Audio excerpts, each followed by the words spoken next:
तुम रायना? कहा संगीता, आती तो तुम रोज ही हो, पर आज तो कोशिश भी नहीं की। क्या हुआ, तबीयत ठीक नहीं है क्या? किसी ने डांटा? बाबूजी ने कुछ बोला? अम्मा ने? बाबूजी ने बोला इस साल परीक्षा खत्म होती है हमारी शादी करा देंगे। कोनो लड़का भी देख लिया उन्होंने बिरादरी का। अरे तो बोलो अपने बाबूजी को कि तुमको शादी नहीं करनी है इतनी जल्दी, पहले पढ़ाई करोगी फिर नौकरी करोगी, उसके बाद अगर कोई लड़का मिला तो देख लेंगे ना। रहने दे हमारी पूटी उषा। हमारे बाबा मिले थे थोड़े बाबा से उस दिन, बोल रहे थे तोरी शादी भी इस साल करा देंगे, वो भी जून से पहले पहले। कुछ भी बकवास कर रही है, ऐसा कुछ हो ही नहीं सकता। मत मान हमारी बात, जा पूछ ले अपने बाबूजी से। लड़का भी देख लिया उन्होंने। पर हमको शादी नहीं करनी है, हम तो चाहते हैं कि हम। हमारे चाहने न चाहने से कुछ नहीं होगा। तू चाहे कितना ही तेज क्यों ना दौड़ ले, समाज की दीवार नहीं लांघ सकती। हम इतनी आसानी से हार नहीं मानने वाले। तुम चलो, साइकिल हम चलाएंगे।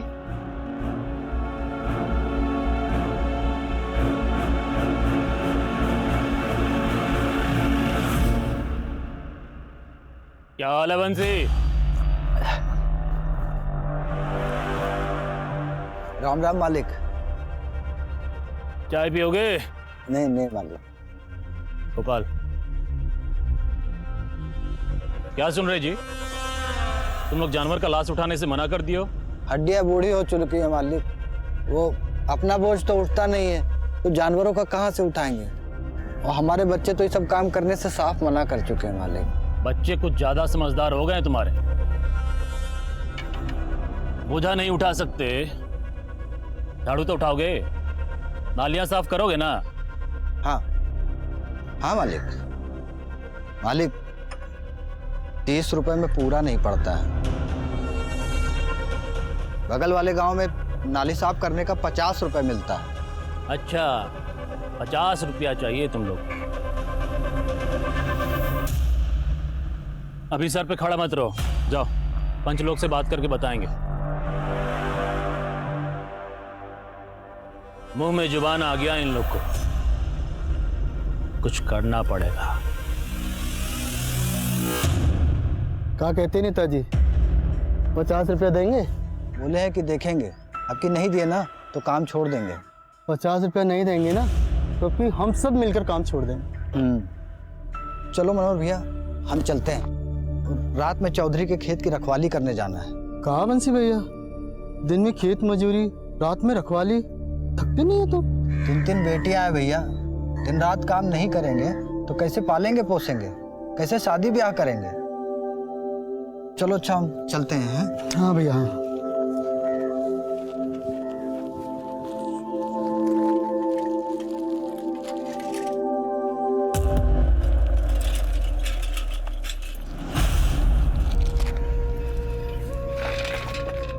संगीता तुम घर जाओ।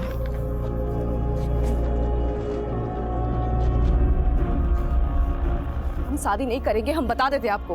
हमको पहले पढ़ाई करनी है फिर नौकरी करनी है, हमने पहले ही मना कर दिया था ना आपको शादी के लिए। लेकिन हम मना नहीं कर पाए, अच्छा रिश्ता सामने से आया था, कैसे मना करते?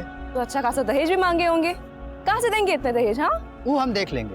तुम्हारी 2 बहनें और हैं, तुम्हारी शादी हो जाएगी ना तो हमारा बोझ हल। बोझ कम हो जाएगा ना हमारे जाने से। बाबूजी आप फिक्र मत कीजिए, अब से ना ज्यादा बोझ नहीं बनेंगे हम आप पे।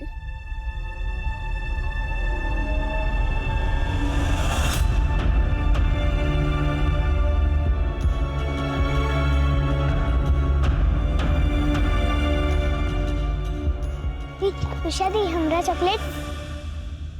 और हमारा चॉकलेट लाए हैं, लो। अरे तुम लोग इतना बड़ी हो गई हो लेकिन फिर भी बचपना गया नहीं है? तो थोड़ा तुम भी बच्चा बन जाओ ना माँ। बंसी, ओ बंसी। बाबूजी, बाबूजी क्या हुआ दादाजी? अरे एक गिलास पानी चाहिए था। बेकार में डरा दिए हमको। हमको तो लगा कहीं आप, अगर पानी चाहिए था तो पानी पानी चलाना चाहिए ना। आपकी बेटे का नाम काहे चला रहे? मेरी मर्जी। वैसे कोई बताएगा एक गिलास पानी के लिए पूरी मंडली क्यों जमा हो गई यहाँ? अब कोई पानी भी देगा या नहीं? ला रहे।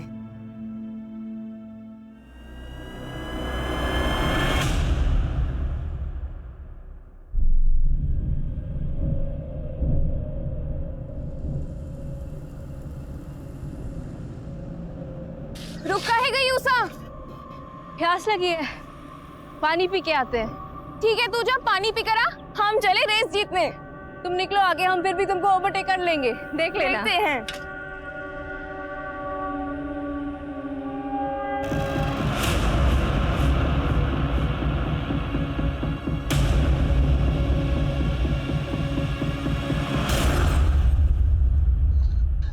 संगीता बेटा, हमको लगा कि उषा तुम्हारे साथ है। गलती हो गई चाचा, हमको लगा उषा को शायद कोई काम आ गया होगा तो वो रेस छोड़कर निकल गई। अच्छा। हमने तो सोचा ही नहीं कि वो ऐसे घर लौटेगी ही नहीं।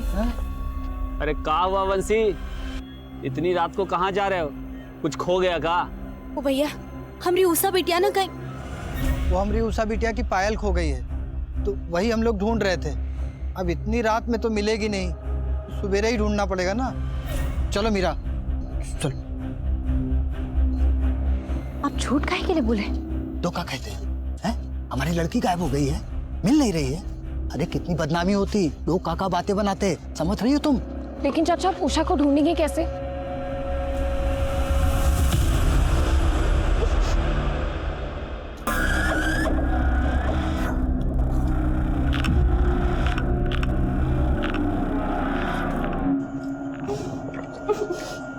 हमसे डर लगता है क्या तुमको? क्योंकि हमको तो मजा आ रहा।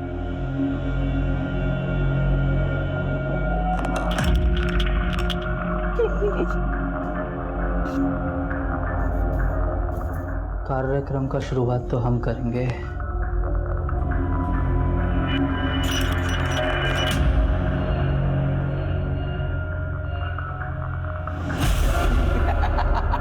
ये तो लात भी मार दिए रे।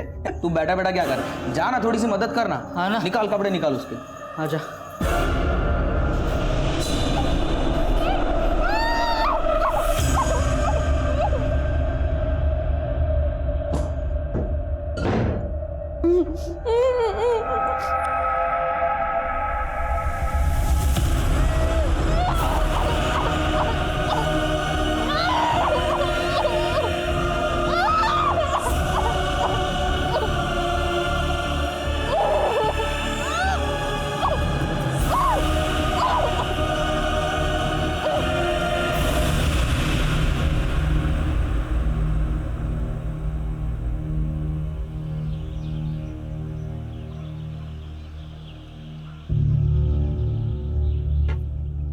दो दिन हो गया, अब बहुत हो गया। अब हमको पुलिस को बताना होगा उषा के बारे में। लेकिन बाबूजी, जरा सोचिए कितनी बदनामी होगी इन बच्चियों के लिए। तो बंसी, नालियों का कचरा साफ कर करके तेरे दिमाग में भी कचरा भर गया है। तेरी खोखली इज्जत बिटिया की जान से बढ़कर है। तो बैठ, हम जा रहे हैं गांव वालों के साथ थाने। बैठो रही है तू।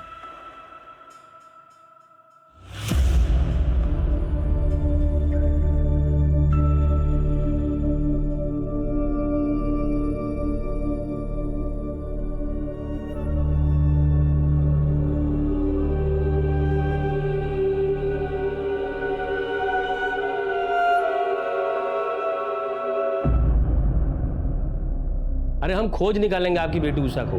हम यहाँ क्यों हैं? जनता की सेवा के लिए है ना साहब। आप ही का आसरा है। अब लेकिन एक समस्या है। क्या साहब? पिछले महीने पड़ोस गांव से भगीरथ साहू जो है वो आप ही की तरह रोते रोते आ गए हमारे पास कि अपनी बेटी लक्ष्मी को खोज निकालने की गुहार लगाते हुए। तो हम भी लग गए काम पे। पूरा गांव, शहर, जिला सब छान मारे, लेकिन लड़की नहीं मिली।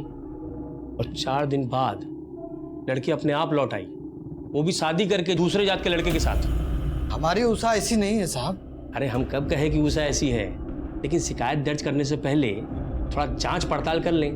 क्या है कि कॉलेज और मोहल्ले में किसी लड़के के साथ, अब उम्र भी तो फिसलने का है ना। फिर भी आपको अगर शिकायत कराना ही है तो हम तो यहाँ पे हैं ही, आ जाइएगा।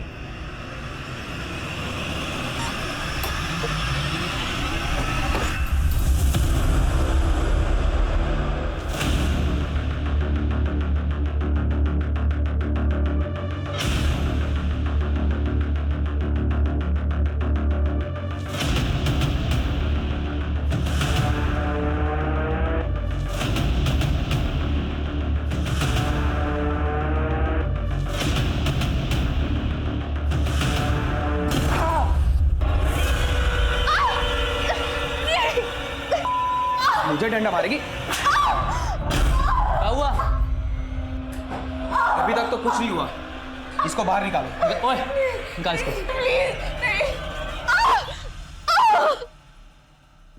हमको डंडा मारेगी तू? हमको? अभी तेरा ऐसा हाल करेंगे, किसी को डंडा मारने से पहले 100 बार सोचेगी तू।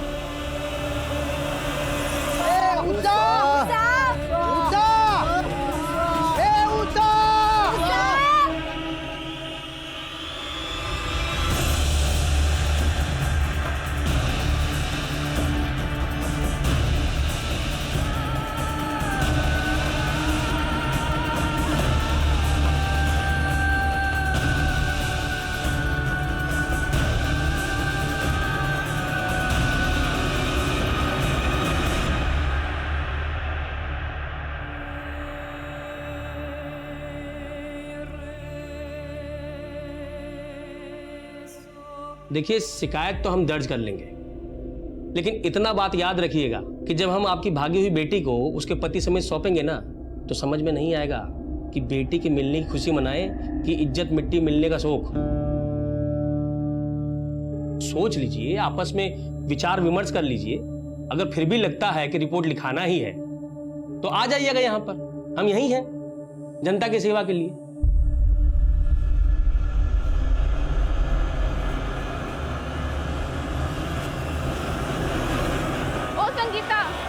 अरे संगीता, कहाँ खोई हो? कब से बुला रहे हैं तुम्हें? कुछ नहीं, दिमाग में ऐसे ही कुछ चल रहा था। अच्छा, उषा का कुछ पता चला? नहीं। तुमका क्या लगता है उषा कहाँ हो सकती है? हमको कैसे मालूम होगा? हमसे काहे ऐसे सवाल कर रही है? अरे हम तो बस पूछ रहे हैं। उषा इतनी अच्छी दोस्त है तुम्हारी, उस दिन तुम ही थी उसके साथ। हमको तो लगता है पुलिस ये सब सवाल करेगी। पुलिस? क्या कह रही है तू? हाँ, हम उसके साथ थे, इसका ये मतलब तो नहीं कि हमें सब पता होगा। तू भी ना कुछ जो बात करती है, हमें तुमसे बात ही नहीं करनी। हटो।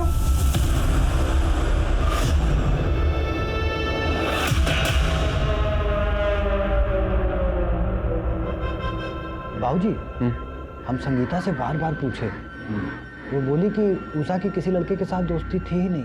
हमें तो लगता है पुलिस हमें डरा रही है ताकि हम शिकायत न दर्ज करवाएं। मेरी मानो, शिकायत दर्ज करवा देते हैं। ठीक है बाबूजी। हाँ साहब, हमने सोच लिया साहब, हमें शिकायत दर्ज करवानी है। ठीक है, जो जनता जनार्दन चाहे। वैसे आप लोग का गांव माकनपुरा है ना? जी साहब। तब तो गड़बड़ हो गया।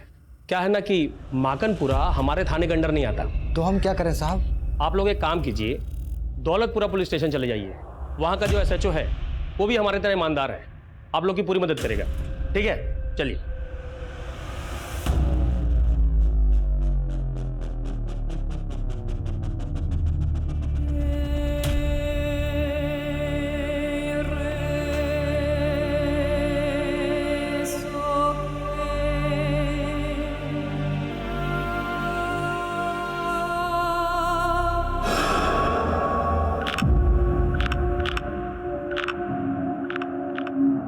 क्या बात है, तू चीखती क्यों नहीं है?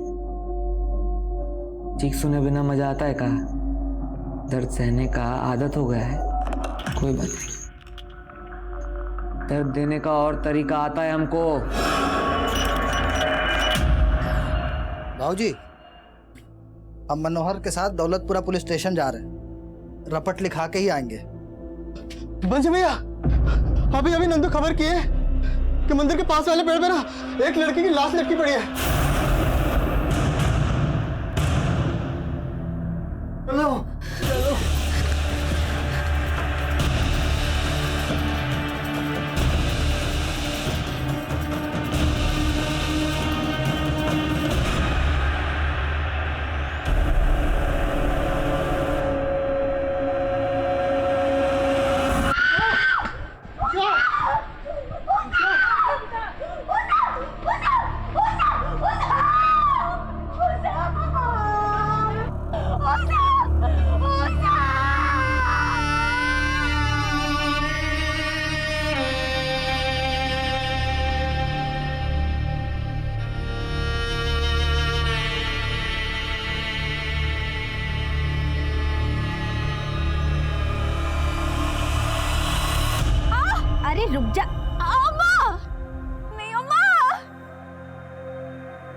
अरे हमारी पीटी उषा देख, निकाल दी तुम्हारा काटा। पागल लड़की। खून निकल रहा। हाँ तो हम पोछ दे रहे हैं अभी।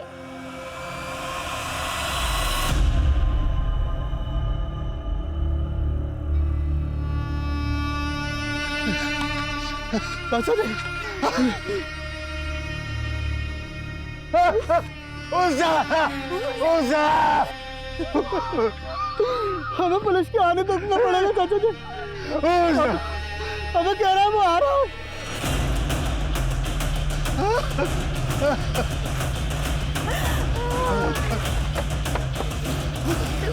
हटिए, मेरा लगा यहाँ पे, हटिए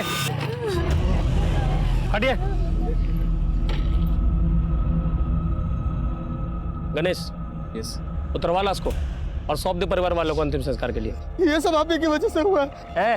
चुप कर, गलती इनकी लड़की का है और तू हम पे इल्जाम लगा रहा है। ओ चाचा, चलो दस्तखत करो इस पे और ले जाओ लाश को अंतिम संस्कार के लिए। केस खत्म हुआ। इतनी जल्दी कहाँ इंस्पेक्टर? आप तो जनता के सेवक हैं, पहले लाश का पोस्टमार्टम तो करवाइए। तू कौन है? एडवोकेट अभय। अच्छा, तो तू है अभय। तो अभय बाबू, ये आत्महत्या का केस है और आत्महत्या के केस में ना पोस्टमार्टम की जरूरत नहीं है। जरूरत है। अगर उषा ने फांसी लगाई है तो उसके पैरों पे खून के धब्बे कहाँ से आए? पोस्टमार्टम तो होकर रहेगा। क्यों गाँव वालों? ठीक है, करवाते हैं पोस्टमार्टम, लेकिन उसके लिए थोड़ा समय लगेगा। क्या है कि एम्बुलेंस बुलाना पड़ेगा ना, और आप लोगों को तो पता ही है कि अस्पताल कितना दूर है यहाँ से। पता है, इसलिए हमने पहले अस्पताल में फोन कर दिया था। एम्बुलेंस भी अभी आ ही रही है।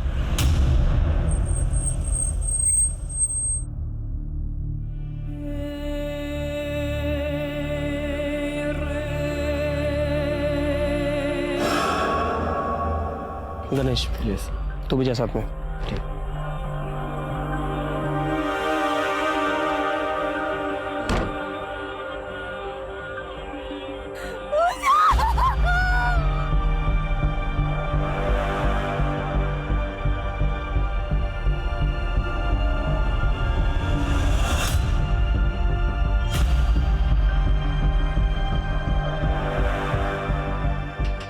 चाचा जी साइन कीजिए, बॉडी लेके जाइए। अरे एफआईआर रजिस्टर किए आप लोग अभी तक? पहले एफआईआर रजिस्टर कीजिए, तब जाके साइन करेंगे ये। कौन बात का है भाई यार? हाँ, पोस्टमार्टम रिपोर्ट में साफ लिखा है कि उषा ने खुद को फांसी लगाया। उषा का बॉडी हम भी देखे हैं, उसका चेहरा पर और बॉडी पर चोट का निशान था। खुदकुशी नहीं की है। दिखाइए पोस्टमार्टम रिपोर्ट। ये पोस्टमार्टम रिपोर्ट कोई पब्लिक प्रॉपर्टी नहीं है जो देखेंगे आप। चलिए जाइए यहाँ से, नहीं वो हल करेंगे कि यही भर्ती होना पड़ेगा आपको। तमीज से बात कीजिए इंस्पेक्टर। दिखाइए पोस्टमार्टम रिपोर्ट, कहाँ रखा है छुपा के? नहीं दिखाएंगे तो यहीं खड़े हैं आप लोग। क्या जाते हैं यहीं? दिखाते कैसे आप लोग जाते हैं यहाँ पे?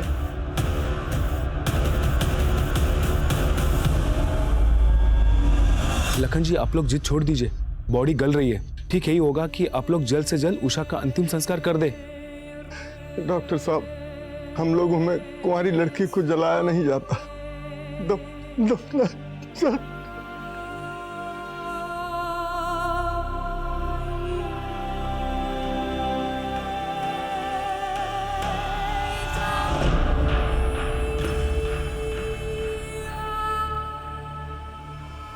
उषा को दफना दिया गया। ऑफिशियली देखा जाए तो उषा का केस क्लोज हो चुका था।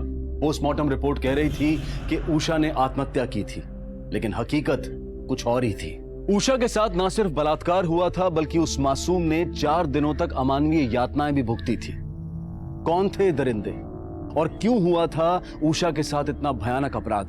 इन सारे सवालों के जवाब मिलने अभी बाकी थे, लेकिन सच की एक फितरत होती है कि उसे कितना ही क्यों न दबा दिया जाए, पर आखिरकार वो सतह पर आ ही जाता है। एडवोकेट अभय का वीडियो वायरल होने लगा था। सोशल मीडिया पर जस्टिस फॉर उषा के नाम से एक मुहिम शुरू होने लगी थी और इस मुहिम में बॉलीवुड के सेलिब्रिटीज भी जुड़ने लगे थे। अखबार, टीवी और सोशल मीडिया से इस कदर दबाव बढ़ा कि पुलिस को उषा के केस को फिर से रीओपन करना पड़ा। देखिए, हम ये केस क्राइम ब्रांच को ट्रांसफर कर रहे हैं और साथ ही इंस्पेक्टर दरबारी को इस केस की तहकीकात खत्म होने तक सस्पेंड किया जाता है। सर, किस ऑफिसर को ये केस अलॉट हुआ है? ऑफिसर आदिल खान को। ये वीडियो एविडेंस रिकॉर्ड से वायरल कैसे हुआ?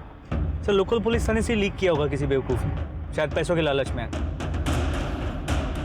उषा एक अच्छी स्टूडेंट थी, एथलीट भी अच्छी थी। 5 दिन बाद उसकी लाश मिली पेट पर लटके हुए। सबसे पहले हमें उषा का पोस्टमार्टम दोबारा करवाना होगा। सर कम से कम ये तो अच्छा हुआ कि उषा की बॉडी को जलाया नहीं गया, लेकिन बॉडी का पोस्टमार्टम करने के लिए उसे फिर से बाहर निकालना होगा, और इसके लिए हमें परिवार की मंजूरी लेनी होगी। बात करते हैं उसके घर वालों से। काफी मेडल जीते थे उषा ने। अब इन सब बातों का कोनो फायदा नहीं है साहब, हमें हमारे हाल पे छोड़ दीजिए। लाखन जी, मैं आपकी नाराजगी समझता हूँ। नाराजगी नहीं, गुस्सा है साहब, हम में गुस्सा है। उषा के जीते जी तो आप लोगों ने कुछ किया नहीं, अब उसके मरने के बाद उसकी कब्र खुदवा के काहे उसकी आत्मा को कष्ट पहुंचाना चाहते हैं? जब तक हम पोस्टमार्टम नहीं करवाएंगे हमें उषा की मौत की असली वजह पता नहीं चलेगी, और जब तक वजह पता नहीं चलेगी हम इस केस में आगे कैसे बढ़ेंगे?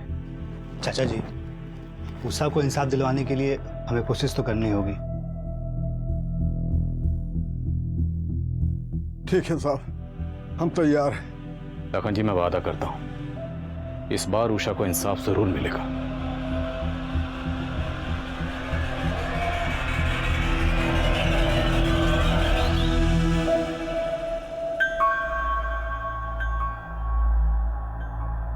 जी कहिए।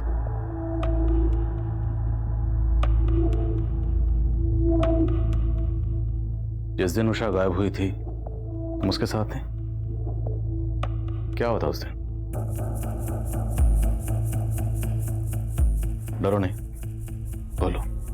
उस दिन उषा और हम रेस लगा रहे थे। उषा पानी पीने के लिए रुक गई और हम आगे चले गए। बहुत देर तक जब वो नहीं आई तो हम वापस चले गए। वो वहाँ नहीं थी। पुजारी जी से भी पूछा, उनको भी कुछ पता नहीं था। हमको लगा कि वो घर वापस चली गई होगी, तो हम घर चले आए। तुम्हें किसी पे कोई शक है? उसका कॉलेज में किसी के साथ कोई झगड़ा हुआ हो या कोई एक तरफा प्रेमी? जी नहीं। अच्छा, हमें उषा की माँ ने बताया कि तुम उषा की सबसे पक्की सहेली थी, सच है? तो अगर तुम्हें कुछ भी याद आए या कुछ भी ऐसा है जो तुम हमें बताना चाहो तो हमें जरूर बताना।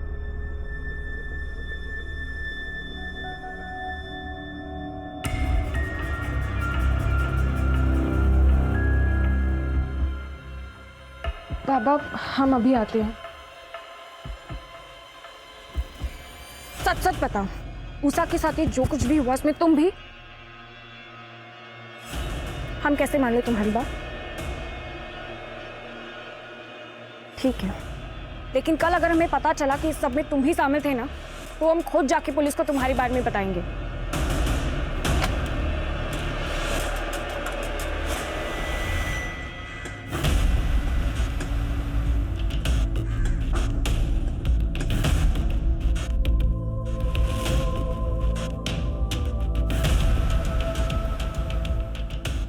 मौत गले की हड्डी टूटने से हुई थी। तो क्या उषा ने खुदकुशी की थी? जी नहीं, मुझे तो इस बात की हैरानी है कि पहले वाली पोस्टमार्टम रिपोर्ट में इस बात का जिक्र क्यों नहीं हुआ। लड़की का प्राइवेट पार्ट्स बुरी तरह से डैमेज्ड है। उन लोगों ने इसको बुरी तरह से नोचा है और कई लोगों ने नोचा है। यही उनकी हैवानियत नहीं रुकी। प्राइवेट पार्ट्स में कांच के टुकड़े मिले और उसकी छाती पर रॉड से वार किया गया। मतलब ये खुदकुशी नहीं थी? वो लड़की तो चलने की हालत में भी नहीं होगी। जरूर इस केस को आत्महत्या का रूप देने के लिए उन लोगों ने उसे फांसी पर लटका दिया।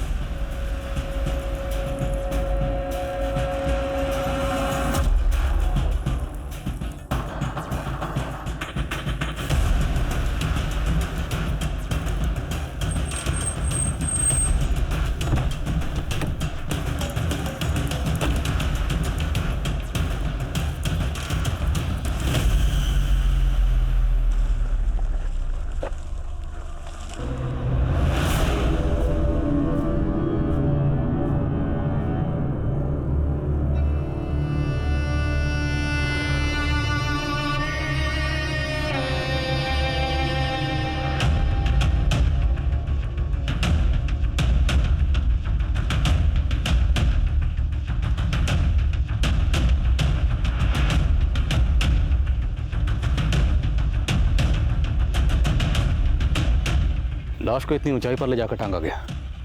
एक दो लोगों का काम नहीं है, पक्का 2 से ज्यादा लोग हैं, और हो सकता है पूरी प्लानिंग पहले से की गई हो। सर, इस केस को बुरी तरह लिपा पोता गया है। अनुज, अगर लिपा पोता गया है तो हम उसे साफ करेंगे, और क्लू नहीं है तो क्लू ढूंढेंगे, लेकिन हमारे डिपार्टमेंट पे जो धब्बा लगा है उसे मिटाना है हमें।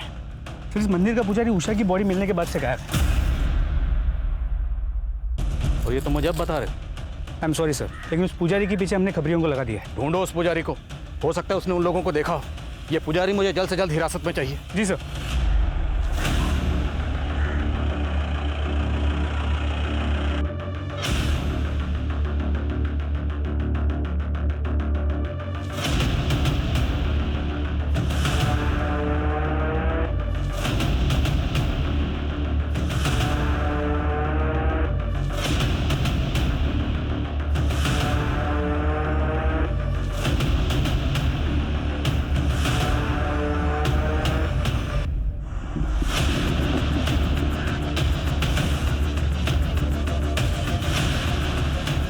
कैसा है भाई? सब बढ़िया रे टाटा।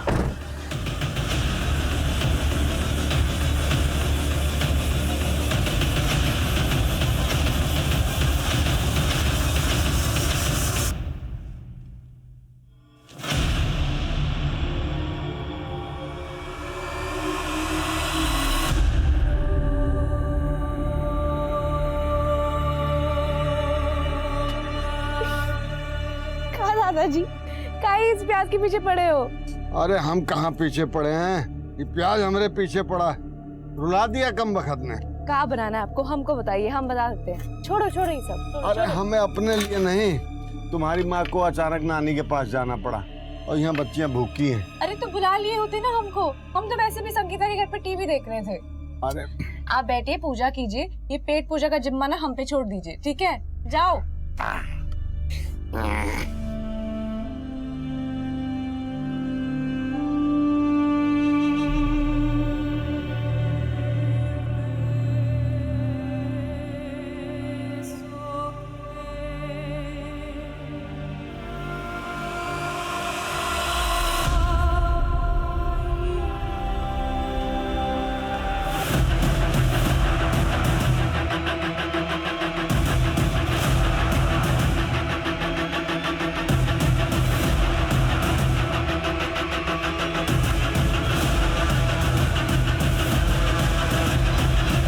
साहब हम कुछ नहीं किए हैं साहब, हम पे विश्वास कीजिए साहब, हम सच बोल रहे हैं साहब। भगवान के मंदिर में रहते हो पंडित जी, शैतानों का साथ देना उचित नहीं।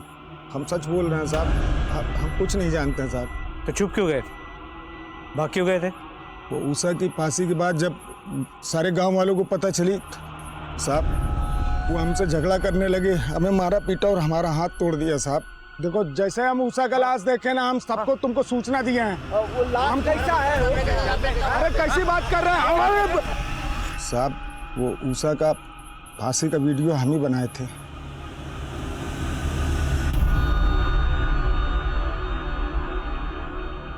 अब इस संकट से निकलने का एक ही उपाय है पंडित जी, याद करिए जिस दिन उषा गायब हुई थी, क्या उस दिन कुछ ऐसा हुआ था जो आमतौर पर नहीं होता? कुछ भी अजीब? सोचो। कुछ याद आ रहा है या अपनी तरह से याद दिलाएं? वो यकीन के साथ तो नहीं साहब, लेकिन उस दिन मंदिर के पास आके एक गाड़ी रुकी थी। कौन सी गाड़ी थी? नंबर क्या था? अब नंबर तो नहीं याद है, लेकिन वो सफेद कलर की गाड़ी थी साहब। ये सफेद गाड़ी की कहानी सुना कि पुजारी हमें गुमराह करने की कोशिश तो नहीं कर रहा? मनोज, शक करने का तो बनता नहीं। अगर हम ये मान भी लें कि सारा कांड उस पंडित ने किया, तो पंडित इतना बेवकूफ़ तो होगा नहीं कि पहले रेप करेगा, मर्डर करेगा और फिर मंदिर के बाहर ही उषा की लाश को पेट पर लटका देगा और उसके बाद वीडियो बनाएगा। जी सर, और अगर पुजारी सच कह रहा है तो यही सफ़ेद गाड़ी हमें गुनहगारों तक पहुंचा सकती है। एक काम करो, आसपास के गांव के जितने भी पुलिस स्टेशन है सबसे कांटेक्ट करो, जितने भी हिस्ट्री शीटर इस वक्त बाहर हैं सबको राउंड ऑफ करो।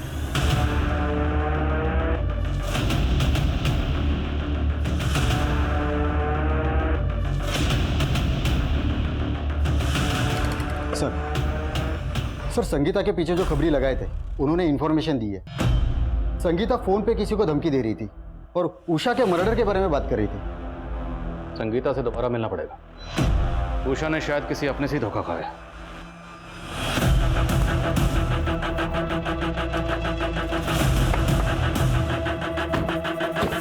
संगीता, हम चाहते तो मैं थाने बुला सकते थे, पर हमने नहीं बुलाया क्योंकि हम नहीं चाहते थे तुम्हें कोई तकलीफ हो। क्योंकि तुम एक स्टूडेंट हो और उषा की सबसे अच्छी दोस्त थी। अब दोस्त थी तो ये भी चाहती होगी कि जिसने भी उषा के साथ गलत किया उसे सज़ा मिलनी चाहिए, चाहती हो ना? तो तुम्हारी मदद के बगैर हम उन्हें सज़ा नहीं दिला सकते। सब उषा का एक फ्रेंड था अशोक, हमरे गांव का ही लड़का है, हमरे साथ ही पढ़ता है। उषा और उसकी बहुत अच्छी बनती थी, है भी वो अच्छा लड़का। तो क्या उषा और अशोक के बीच में कुछ? हमको नहीं लगता, ऐसा कुछ होता तो उषा हमको बता दी होती।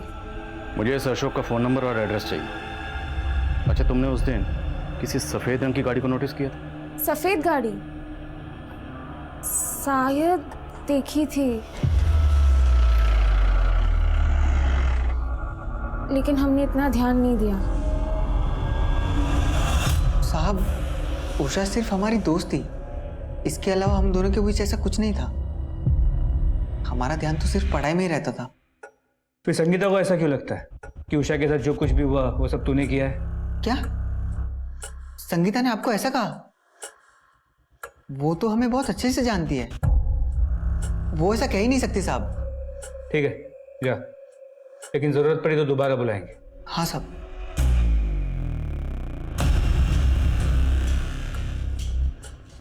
देखने से सीधा लगता है, लेकिन फिर भी नजर रखना।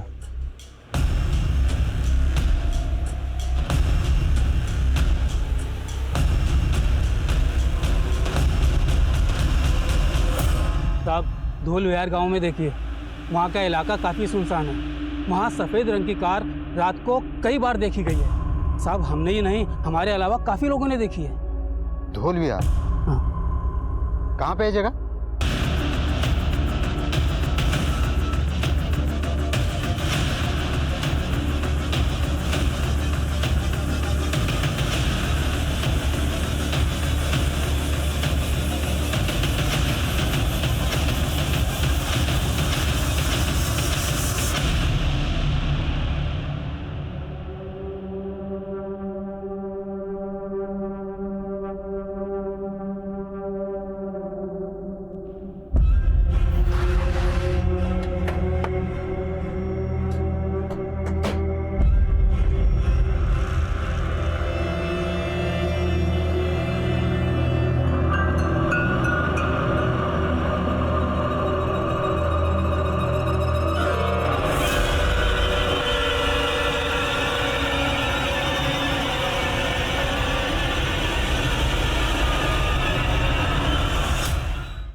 तो उषा दीदी का ही कपड़ा है।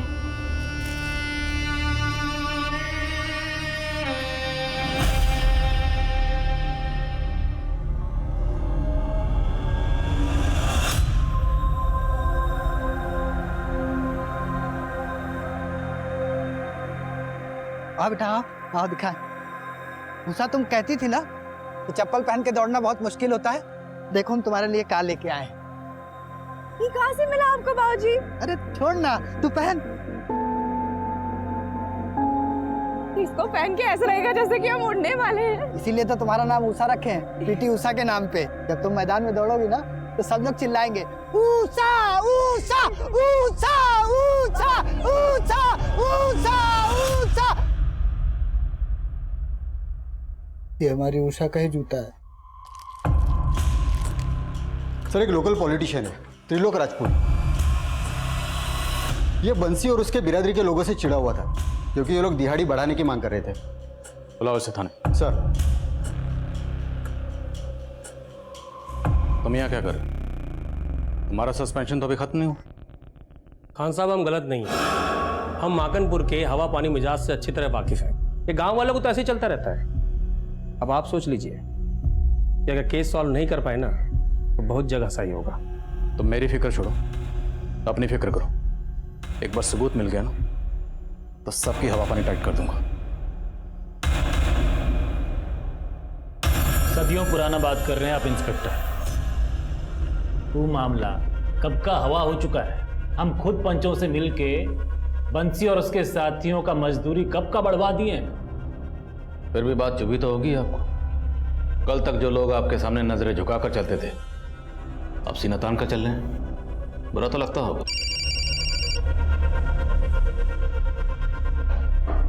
जैन सर, खान तुमने जिसे उठाया है वो रूलिंग पार्टी का मेंबर है। आई नो तुमने कुछ सोच समझ कर ये कदम उठाया होगा, लेकिन मुझे ऑलरेडी 2 फोन्स आ चुके हैं ऊपर से। देखो, अगर तुम्हारे पास कोई ठोस सबूत है तो छोड़ो मत उसे, वरना फिलहाल के लिए उसे जाने दो और उस पर नजर बनाए रखो। सही वक्त पर उसे धर लेना। ठीक है सर, अब से जो भी गिरफ्तारी होगी सबूतों के साथ ही होगी। जय हिंद। जाए चलिए नेताजी।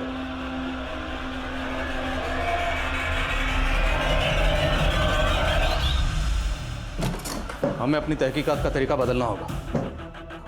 उषा जहां से गायब हुई, जहां पर उषा को रखा गया और फिर फाइनली जहां पर उषा की लाश मिली, ये सारी जगह एक दूसरे के आसपास है। सर, इससे इतना साफ हो जाता है कि वो लोग गांव के चप्पे चप्पे से वाकिफ। बिल्कुल, जिसने भी ये कांड किया या तो इसी गांव के या फिर आसपास के गांव के। उषा के गायब होने से लेकर उषा की लाश मिलने तक जितने भी लोग इस गांव को छोड़कर गए सबकी लिस्ट बनाओ। और अगर कोई गांव के बाहर पैसा भेज रहा और जरा सा भी शक है, उठाओ उसे। ये लोकल नेता थे लोग और हमारे डिपार्टमेंट के होनहार इंस्पेक्टर दरबारी, सब पर नजर रखो। सर।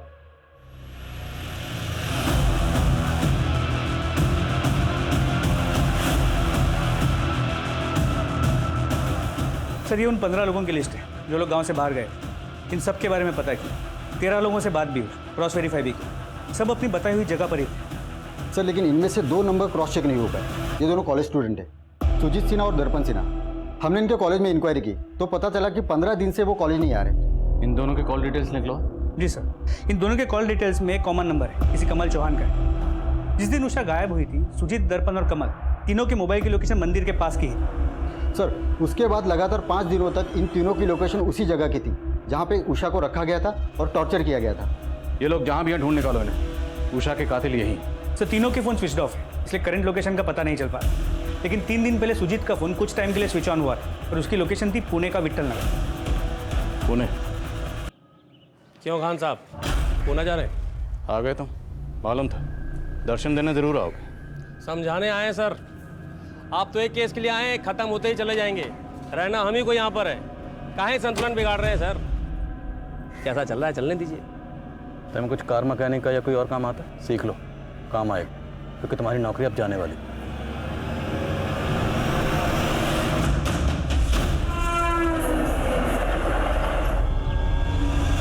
सर, सुजीत की लोकेशन इसी एरिया की है, विट्ठल नगर। आसपास के लोगों ने बताया कि उन्होंने सुजीत और उसके दोस्तों को यहाँ देखा तो है, मगर वो कहाँ रहते हैं, किस घर में रहते हैं, किसी को नहीं पता। सर, काफ़ी बड़ा एरिया है, करीब 50 बिल्डिंग्स हैं और हर बिल्डिंग में 60 से 70 फ्लैट्स। चूहे को उसके बिल से बाहर निकालने के लिए रोटी का टुकड़ा डालना पड़ता है।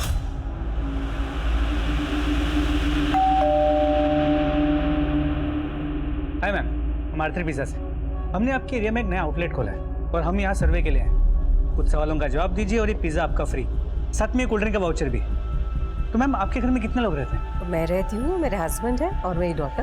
और कोई गेस्ट वगैरह हैं? नहीं, कोई गेस्ट तो नहीं। Thank you ma'am. ये आपका पिज़्ज़ा और ये आपका कोल्ड ड्रिंक का voucher. Thanks ma'am. Sir, room number 409 negative.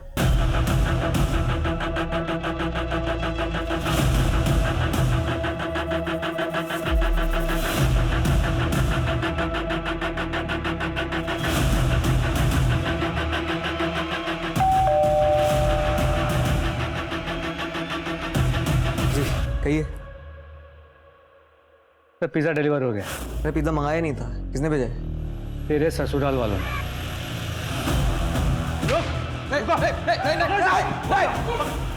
नीचे, बंदूक नीचे, बंदूक नीचे, बंदूक नीचे।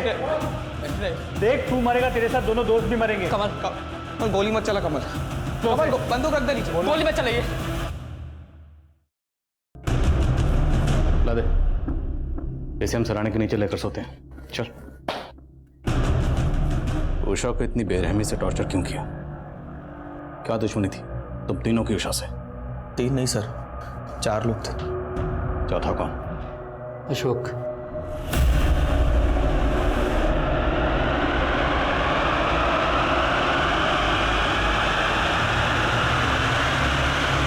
उठाओ अशोक। सर, इतनी हैवानियत आखिर क्या बिगाड़ा था उस मासूम ने तुम लोगों का?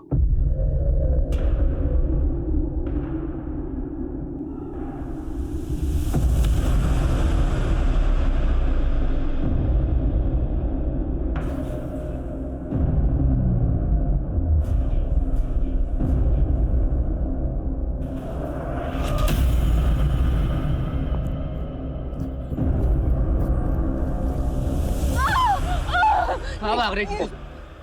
इतना आसान है काम समझना है? चल।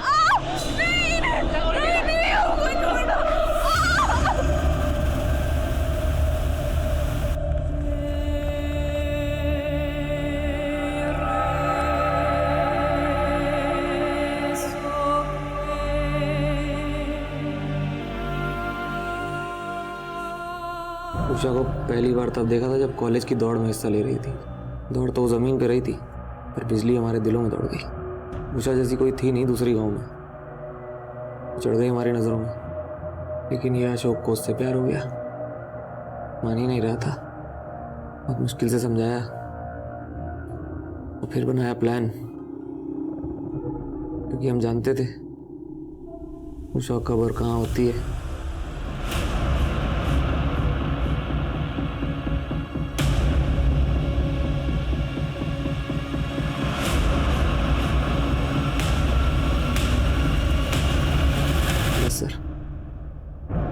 मजा किया उसके साथ। मजा करना तो अलग बात है, लेकिन वो थी तो दूसरे जात की। उसको उसकी औकात भी दिखानी थी। पढ़े हैं, लिखे हैं, हवा में दौड़े। उनकी औकात सिर्फ गटर में जाने की बनी है, इसलिए हम मार दिया उसे।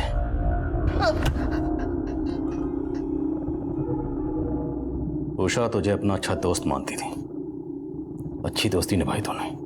साहब गलती हो गई साहब। जिंदगी भर जेल में सड़ोगे, वादा है मेरा। अगर हमें एक समाज, एक देश के रूप में वाकई विकसित होना है, तो यह बेहद जरूरी है कि समाज के हर तबके को बराबर के मौके मिले, बराबर की सहूलतें मिले, तभी पूरे देश का विकास मुमकिन है। फिलहाल सभी अपराधी न्यायिक हिरासत में हैं। उन पर आईपीसी की धारा 363 के तहत अपहरण के लिए, धारा 376 के तहत गैंगरेप के लिए, धारा 302 के तहत हत्या के लिए और SC/ST एट्रोसिटीज एक्ट के तहत मुकदमा चल रहा है। अब मैं अनूप सोनी आपसे विदा लेता हूं। फिर मुलाकात होगी क्राइम पेट्रोल सतर्क के ब्लैक हेडलाइंस अध्याय में एक और नए केस के साथ। और याद रखें, क्राइम और आपके बीच में सिर्फ इतना फर्क है कि आप कितने सतर्क हैं। सतर्क रहें, सुरक्षित रहें।